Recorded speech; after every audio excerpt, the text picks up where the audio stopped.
that list, there was one very interesting name. Ernest Moniz. Ernest Moniz is currently the CEO and co-chair of the Nuclear Threat Initiative, NTI. It's a nonprofit, there we go again with these nonprofits, dedicated to reducing the risk of catastrophic attacks and weapons of mass destruction. He previously served as United States Secretary of Energy under President Barack Hussein Obama from 2013 to 2017. He's also a professor emeritus at MIT for physics.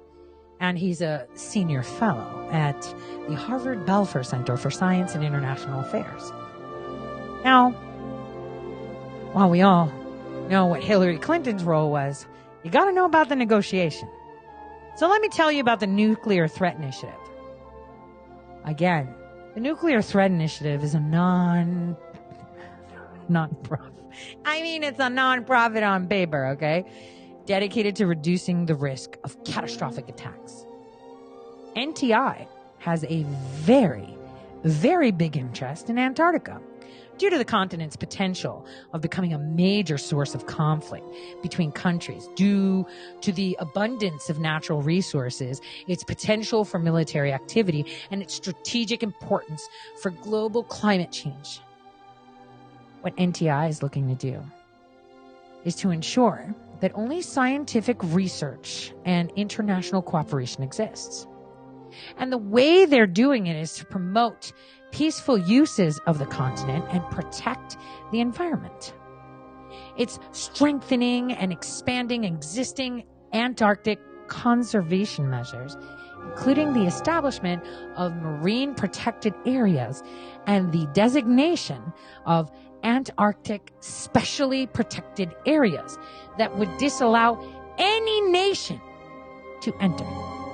Additionally, it's advocating for the development of Antarctic tourism regulations to reduce the impact and visiting of humans anywhere on that continent. Wait, what? Why? Well, let me tell you about the people that sit on this board. So the chair and the CEO of NTI is Ernest Moniz. And then the co-chair is the same dude. So he's the chair and the co-chair. And then, well, it's Ernest Moniz, and then it's Ernest J. Moniz, right? Same Moniz.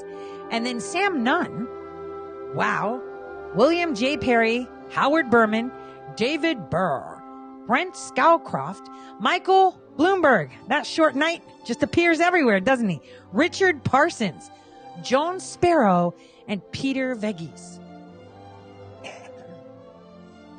Does NTI get government funding? It doesn't receive any direct funding.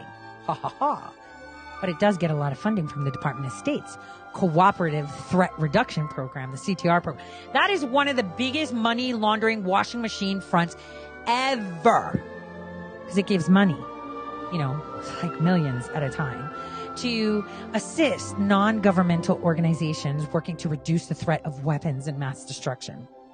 So NTI has received numerous CTR grants. In 2018, in fact, NTI got a $3 million grant from CTR to reduce the threat of nuclear, chemical, and biological weapons. Biological weapons.